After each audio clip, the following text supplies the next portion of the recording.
네, 사랑하고 여러분, 이 성령론에 대해서 우리가 좀 알아보고자 합니다. 성령님 누구신가?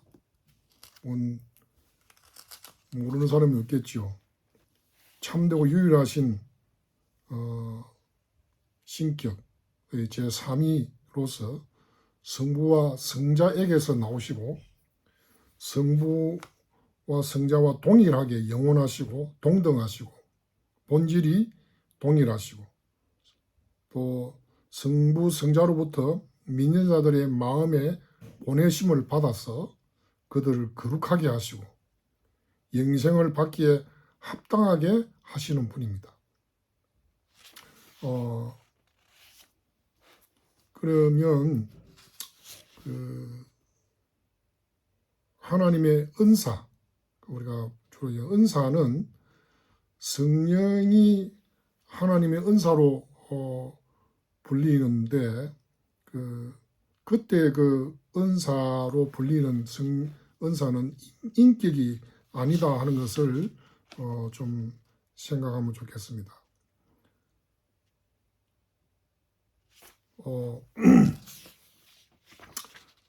다음에 성령께서 성부와 성자와 동등하시다는 것은 성부와 성자의 그 본질이 성령님께 전달이 된다 하는 것이죠. 그리고 성령이 성자로부터 나오신다는 사실은 누구든지 그리스도의 영이 없으면 그리스도의 사람이 아니라 너희가 아들이기 때문에 아들임으로 하나님이 그의 아들의 영을 우리 마음 가운데 보내사 아빠 아버지라 부르게 하셨느니라. 갈라디아서 4장 6절. 그가 성자의 영으로 불리는 것은 그가 성부로부터 성자에게 주어지시기 때문이 아닙니다. 그가 성부와 성자의 본질로부터 나오시기 때문에 성자께서 성부와 동등하시고 본질이 동일하십니다. 그리고 성자께서 성부와의 관계 속에서 성령님을 주시기 때문이죠. 내가 아버지께 구하겠으니 그가 또 다른 보혜사를 너희에게 주사. 요한복음 15장 16절이죠. 요한복음 20장 22절에 성령을 받아라. 그렇게 말씀하고 있습니다. 다음으로 성자께서 우리에게 계시하시는 바 성자의 지혜를 성령께서 받으시기 때문입니다. 그가 내 영광을 나타내리니 내 것을 가지고 너희에게 알리시겠습니다. 요한복음 16장 14절. 이런 것들을 보면 성령께서는 참 하나님이 되시고 또 성부와 성자의 본질이 동일하신 분이시므로 그와 본질이 동일하신 그분에게서가 아니면 아무것도 받을 수가 없습니다. 성령께서 성부 및 성자와 동등하시다는 것은 신적 본질에 속하는 모든 속성들이 성령께 돌려진다는 것입니다. 영원성, 또 전능하심, 그렇죠? 전지하심. 그러니까 하나님의 성령이 너희 안에 계시는 것을 너희에게 알지 못하느냐 하는 데서 그 영원성, 전능하심도 여호와의 말씀으로 하늘이 지음이 되었으며 그 만상을 그의 입 기운으로 이루셨다. 이 모든 일은 한 성령이 행하사 그의 뜻대로 각 사람에게 나누어 주시는 것이다. 고린도서 12장 11절.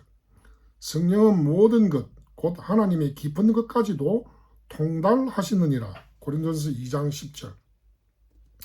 성경은 또 무한한 선하심과 거룩하심도 성령께 돌립니다. 또한 선함과 거룩함을 피조물들 속에서 산출하게 하는 일도 성령님께 돌리고 있습니다. 주의 영은 선하시니 나를 공평한 땅에 인도하소서. 시편 143편 10절. 주 예수 그리스도의 이름과 우리 하나님의 성령 안에서 씻음과 거룩함과 어렵다 하심을 받았느니라. 고린도전서 6장 11절. 불변하심도 성령의 속성에 속하죠. 형제들아, 성령이 미리 말씀하신 성경이 응하였으니 마땅하도다. 사도행전 1장 16절. 또 성령께서는 진리의 속성을 소유하시고 진리의 근원이 되십니다. 보혜사 곧 아버지께로부터 나오시는 진리의 성령이 오실 때 요한복음 15장 26절. 증언하는 이는 성령이시니 성령은 진리니라. 요한 1서 5장 6절.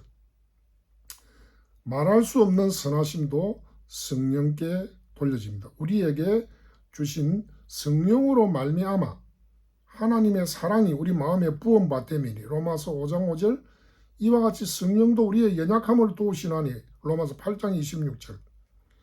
죄에 대한 불쾌함도 그들이 반역하여 주의 성령을 근심하게 하였으므로 이사야 63장 10절. 하나님의 성령을 근심하게 하지 말라. 에베소 4장 30절. 너희가 어찌 함께 꾀하여 주의 영을 시험하려 하느냐. 사도행전 5장 9절. 성령을 모독하는 것은 사심을 얻지 못하겠고 마태복음 12장 31절. 그리고 성령은 온 세상의 창조와 보존, 운행 등 성부와 성자에게 돌려지는 동일한 신적인 역사들이 성령께도 돌려집니다. 그는 영으로 하늘을 맑게 하시고 욥기 26장 13절.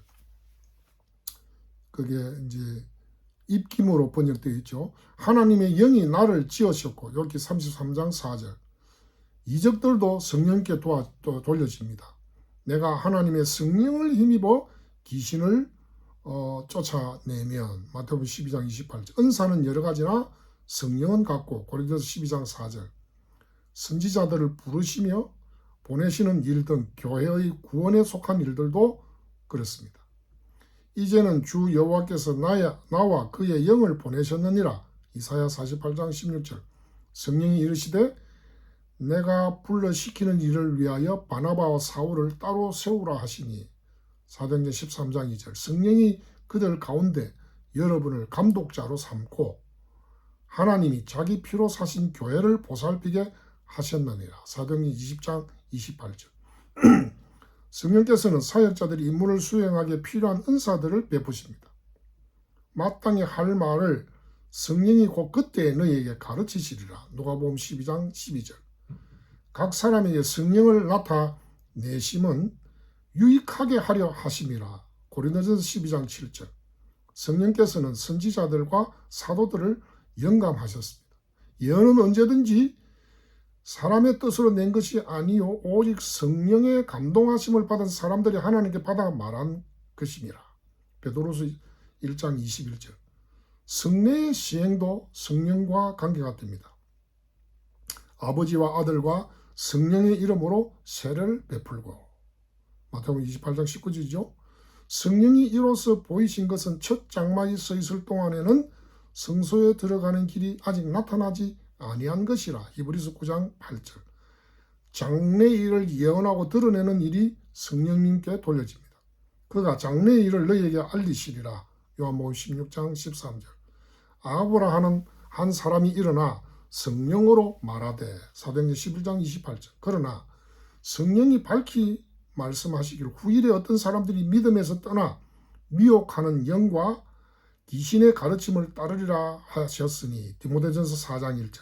성령께서는 교회를 모으십니다. 너희도 성령 안에서 하나님이 거하실 처소가 되기 위하여 그리스도 예수 안에서 함께 지어져 가느니라. 에베소 2장 22절. 우리가 다 한 성령으로 세례를 받아 한 몸이 되었고. 고린도서 12장 13절. 성령께서는 마음을 조명하십니다. 정녕 그가 너희에게 모든 것을 가르치고 내가 너희에게 말한 모든 것을 생각나게 하리라. 요한복음 14장 26절. 진리의 성령이 오시면 그가 너희를 모든 진리 가운데로 인도하시리니. 요한복음 16장 13절이죠. 영광의 아버지께서 지혜와 계시의 영을 너희에게 주사 하나님을 알게 하시고. 에베소 1장 17절. 성령은 중생과 성화를 이루시는 분입니다. 사람이 물과 성령으로 나지 아니하면 하늘 나라에 들어갈 수 없느니라. 요한복음 3장 5절. 우리가 그와 같은 형상으로 변화하여 영광에서 영광에 이르니 곧 주의 영으로 말미암음이니라. 고린도서 3장 18절. 성령은 경건한 자들의 삶과 행위를 다스리시고 통제하십니다. 무릇 하나님의 영으로 인도함을 받는 사람은 곧 하나님의 아들이라. 로마서 8장 14절. 성령이 아사야에서 말씀을 전하지 못하게 하시거늘. 사도행전 16장 6절. 시험의 때에 위로를 주시는 분이 바로 성령이십니다. 보혜사 곧 아버지께서 내 이름으로 보내실 성령, 온 유대와 갈릴리와 사마리아 교회가 평안하여 든든히 서가고 주를 경외함과 성령의 위로로 진행하여 수가 더 많아지니라. 사도행전 9장 31절이지요. 내가 다윗의 집과 예루살렘 주민에게 은총과 강구하는 영을 부어주리니. 스가랴 12장 10절.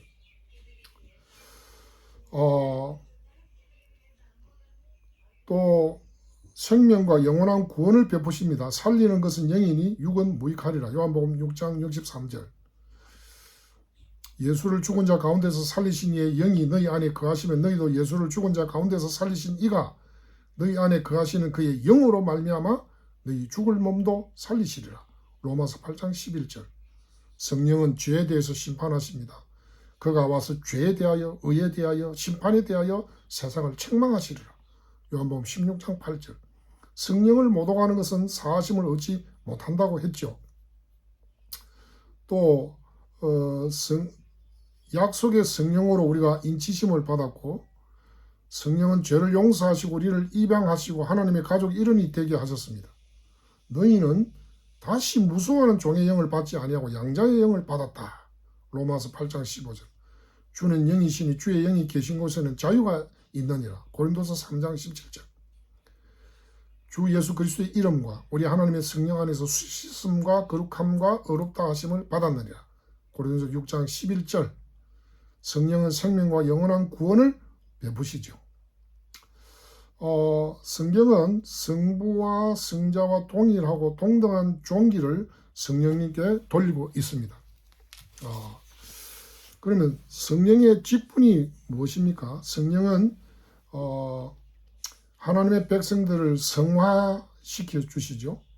그래서 성부와 성령으로부터 직접 이 직분, 성화의 직분을 감당하십니다. 그를 가리켜 성결의 영이라고 부르죠. 그래서 성령의 직분에는 다음 것들이 포함되는데 교훈하심, 중생케 하심, 그리스도와 하나님과 연합시키심, 우리를 다스리심, 우리를 위로하심, 우리를 강건케 하심이 있습니다. 그럼 성령의 직분은 성령은 우리를 조명하시고 가르치십니다. 그가 너희를 모든 진리 가운데로 인도하시리니. 요한복음 16장 13절. 그가 너희에게 모든 것을 가르치고 내가 너희에게 말한 모든 것을 생각나게 하리라. 요한복음 14장 26절. 성령은 우리를 중생케 하십니다. 사람이 물과 성령으로 나지 않으면 하나님 나라에 들어갈 수 없느니라. 요한복음 3장 5절. 나는 너희로 회개하게 하기 위하여 물로 세례를 베풀거니와 내 뒤에 오시는 이는 나보다 능력이 많으시니 그는 성령과 불로 너희에게 세례를 베푸실 것이다. 세 번째로 성령은 우리를 그리스도와 연합시키시죠. 주 예수 그리스도의 이름과 우리 하나님의 성령 안에서 씻음과 거룩함과 의롭다 하심을 받는다. 우리가 다 한 성령으로 세례를 받아 한 몸이 되었다. 우리에게 주신 성령으로 말미암아 그가 우리 안에 거하시는 줄을 우리가 안다. 또한 또 성령으로 아니하고는 누구든지 예수를 주시라 할 수 없느니라. 네 번째로 성령은 우리를 다스리십니다. 무릇 하나님의 영으로 인도함을 받는 사람은 곧 하나님의 아들이라. 로마서 8장 14절. 그들이 다 성령의 충만함을 받고 성령이 말하게 하심을 따라 다른 언어들로 말하기를 시작하니라. 사도행전 2장 4절. 그래서 성령의 다스림을 받는다는 것은 곧 우리의 모든 행위들에서 성령님의 지도와 인도를 받고 올바르고 선한 것을 따르도록 그렇게 하며 하나님을 사랑하고 우리 이웃을 사랑하는 데 필요한 모든 일들, 십계명의 모든 명령을 행하게 하도록 이끄신다는 거죠. 다섯 번째로 성령은 위험과 환난 중에 우리를 위로해 주십니다. 그가 또 다른 보혜사를 너희에게 주사 영원토록 너희와 함께 있게 하신다. 여섯 번째로 성령은 믿음이 연약하고 흔들릴 때 우리를 강건케 하시고 든든히 세워주시고 우리 구원에 대해 확신을 갖게 하시며 혹은 그리스도의 언덕들을 마지막까지 우리 속에 보존시키십니다. 지금은 너희가 근심하나 내가 다시 너희를 보리니 너희 마음이 기쁠 것이요 나의 기쁨을 빼앗을 자가 없으리라. 영원토록 너희와 함께 있게 하리니 그러므로 성령을 가리켜 담대함의 영이요 또한 우리 기업의 보증이라고 부릅니다. 양자의 영 때문에 우리가 아빠 성령을 통해서 아빠 아버지라고 부르게 하시죠. 성령은 또한 우리 기업의 인과 보증이라고 우리 구원에 대한 확신을 갖게 하십니다. 우리를 너희와 함께 그리스도 안에서 굳건하게 하시고 우리에게 기름을 부으신 이는 하나님이시니 그가 또한 우리에게 인치시고 보증으로 우리 마음에 성령을 주셨느니라. 고린도후서 1장 21절. 그 안에서 또한 믿어 약속의 성령으로 인치심을 받았으니 이는 우리 기업의 보증이 되사 그 얻으신 것을 속량하시려고 그의 영광을 찬송하게 하려 하심이라. 에베소서 1장 13절 14절. 성령을 가리켜 생명의 영이라고 부르는데 이는 옛사람이 죽고 새 사람이 살리심을 받는 것이 그로 말미암기 때문입니다. 이는 그리스도 예수 안에 있는 생명의 성령의 법이 죄와 사망의 법에서 너를 해방하였습니다. 로마서 8장 2절. 또한 성령을 가르쳐 물이라고 부르는 데서 죄로 말미암아 그의 기진 상태에 있는 우리를 새롭게 하시고 죄의 권세에서 우리를 구원하시고 의의 일에 열매를 맺게 하시기 때문에 성령을 물이라고 이렇게 칭하기도 합니다. 또 불이라고 하는 것은 우리 마음속에 타오르는 정욕과 악한 욕심들을 계속해서 태우시고 우리 속에 하나님과 이웃을 사랑하는 사랑을 지펴주시기 때문입니다. 생명수 샘이라고 부르는데요. 계시록 7장 17절에 모든 하늘의 풍성한 축복들이 우리에게 흘러 넘치는 것이 성령으로 말미암고 성령으로부터 오기 때문이죠. 성령을 가리켜 기도의 영이라고 부르는데 내가 다윗의 집과 예루살렘 주민에게 은총과 간구하는 영을 부어주신다. 스가랴 12장 10절로 이와 같이 성령도 우리의 연약함을 도우시나니 우리는 마땅히 기도할 바를 알지 못하나. 로마서 8장 26절. 그리고 또 성령을 즐거움의 기름이라고 하나님 곧 나의 하나님이 즐거움의 기름을 왕에게 부어 왕의 동료보다 뛰어나게 하셨나이다. 시편 45편 7편. 그를 가리켜 보혜사라고 부르는데 우리 속에 믿음을 일으키시고 악한 양심에서 우리를 구하시고 우리의 마음을 정결하게 하시고 환난 중에도 용기를 갖도록 우리를 위로해 주시기 때문입니다. 성령을 대언자 혹은 간구하는 자라고 부르는데 이는 그가 말할 수 없는 탄식으로 우리를 위하여 친히 간구하시기 때문입니다. 그리고 마지막으로 성령을 가리켜 진리와 지혜와 명철과 기쁨과 즐거움과 믿음과 담대함과 은혜의 영이라고 부르는 것입니다. 성령의 은사들은 무엇입니까? 성령의 은사들은 성령의 직분의 여러 가지 다른 부분들과 결부시킬 수 있는데 마음을 조명하시고 방언, 예언, 방언 해석, 이적 등의 은사, 믿음, 중생, 기도, 강건케 하심 등이 그렇습니다. 그리고 이 은사들은 두 가지로 나올 수 있는데요. 경건한 자들과 불경건한 자들에게 공통적으로 주어지는 은사들과 경건한 자들에게만 고유하게 주어지는 은사들입니다. 경건한 자든지 불경건한 자든지 모두에게 부어지는 은사들은 특정한 시대에 특정한 개인들에게 주어지는 은사로 볼 수 있습니다. 이는 다른 언어들을 말하는 능력, 예언의 은사, 이적 행하는 믿음 등 이것을 신자들에게만 주어지는 그 은사로 말할 수 있고요. 또 사도들에게 필요한 것들, 복음이 이 땅에 여러 민족 가운데 전파되던 초대 교회에게 필요한 것들, 이런 어떤 특정한 시대, 특정한 개인들에게 주어진 것이고, 또 모든 시대의 교회, 모든 지체들에게 필요한 것들도 있습니다. 방언 해석, 예술, 과학, 지혜, 지식, 언변의 은사 등 이런 것들, 또 경건한 자들에게만 고유하게 주어지는 은사는 성화와 양자됨에 포괄되는 모든 것들, 어렵다 하심을 얻는 믿음, 중생, 응답 받는 기도, 하나님과 이웃을 향한 사랑, 소망, 인내 등 우리의 구원에 관한 것들이 믿는 자들에게만 주어지는 은사로 볼 수 있습니다.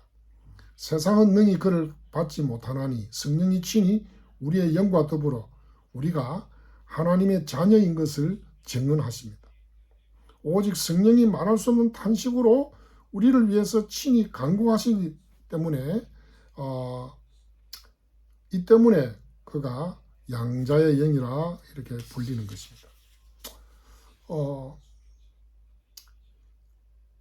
그러면 누가 왜 성령을 주시는가 하는 부분은 성부께서 성자를 통하여 성령을 주시는데 내게서 들은 바 아버지께서 약속하신 것을 기다리라.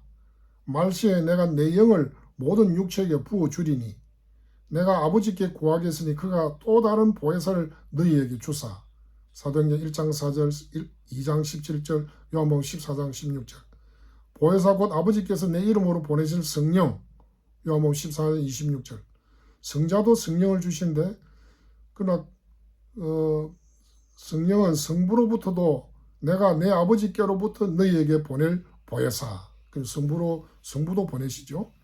내가 가면 내가 그를 너희에게로 보내리니 요한복음 16장 7절. 하나님이 오른손으로 예수를 높이시며 그가 약속하신 성령을 아버지께 받아서 너희가 보고 듣는 이것을 부어주셨느니라. 사도행전 2장 33절입니다. 성부와 성자께서 성령을 주시는 일은 성부와 성자 모두 성령을 통해서 효과적으로 일하시고 또한 성령께서 성부와 성자의 선행하는 뜻에 따라서 자신의 영향력을 발휘하신다는 것으로 이해하시면 됩니다. 삼위 하나님 그래서 일하시는 질서는 그분들의 존재와 순서와 동일한데 이것이 조심스럽게 준수되기 때문입니다. 성부의 뜻이 선행하고 성자의 뜻이 다음에 이어지고 성령의 뜻은 성부와 성령의 뜻을 따르면서 시간적으로가 아니라 질서상 그렇다는 거죠. 하나님께서 우리에게 성령을 주시는 이유는 하나님 자신의 기뻐하시는 선하신 뜻에서 찾을 수 있습니다. 이 뜻은 성자의 공로와 간구하심으로 말미암아 시행됩니다. 우리 주 예수 그리스도의 아버지께서 그리스도 안에서 하늘에 속한 모든 신령한 복을 우리에게 주시되 곧 창세전에 그리스도 안에서 우리를 택하사 에베소 1장 3절 4절 내가 아버지께 구하겠으니 그가 또 다른 보혜사를 너희에게 주사. 그래서 성자께서 성령을 우리에게 주시는 것 혹은 성령께서 성자에 의해서 성자 때문에 우리에게 베풀어 주시는 것은 성자께서 그의 공로로 말미암아 우리를 위하여 성령의 주심을 확보하시고 그 자신이 그의 간구하심을 통해서 성령을 우리에게 베푸시기 때문입니다. 성령의 은사들을 받고 그를 인정하는 자들에게 성령이 베풀어 주신다고 말씀합니다. 그리고 세상은 능히 그를 받지 못하리니 이는 그를 보지도 못하고 알지도 못함이라. 요한복음 14장 17절. 이렇게 볼 때 언어와 학문에 대한 지식과 그와 비슷한 은사 등 이교들에게 부여된 것들과 교회에 부여된 은사들이 얼마나 다른가 하는 것이 드러나게 되지요. 언제 어떤 방식으로 성령을 주시며 또한 받는가? 성령은 언제나 눈에 보이는 방식으로 주어지는 것이 아니고 특정한 시대에만 특정한 이유들로 인해서 이렇게 주어졌습니다. 내가 말이래 내가 내 영을 만민에게 부어주리라니라는 요엘 예언에 따르면 구약시대보다는 신약시대에 더 대규모로 주어졌습니다. 그러니까 여러분 성령이 주어지는 방식, 눈에 보이는 방식, 보이지 않는 방식 두 가지가 있죠. 그래서 오순절 성령 강립 때는 마치 불의 혀처럼 갈라지는 것들이 그들에게 보여. 사도행 2장 3절이죠. 성령이 말씀 듣는 모든 사람에게 내려오시니 사도행 10장 44절. 내가 보매 성령이 비둘기같이 하늘로부터 내려와서 그의 위에 머물렀더라. 요한복음 1장 32절. 이 구절들은 표징이 나타나는 바 실체 자체의 이름을 취하여 결국 그 표징에 속한 내용을 그 실체에 대해서 인정하는 것으로 설명합니다. 그러나 눈에 보이지 않게 성령은 태초부터 세상의 종말에 이르기까지 눈에 보이지 않게 교회에 계셨고 또한 교회에 베풀어집니다. 그는 선지자를 통해서 말씀하십니다. 하셨습니다. 누구든지 그리스도의 영이 없으면 그리스도의 사람이 아니라. 아니 성령이 없이는 교회도 없었고 또한 있을 수도 없었습니다. 그래서 성령께서 베풀어지는 방식에 대해서는 잠깐 쉬다가 다시 계속하도록 하겠습니다.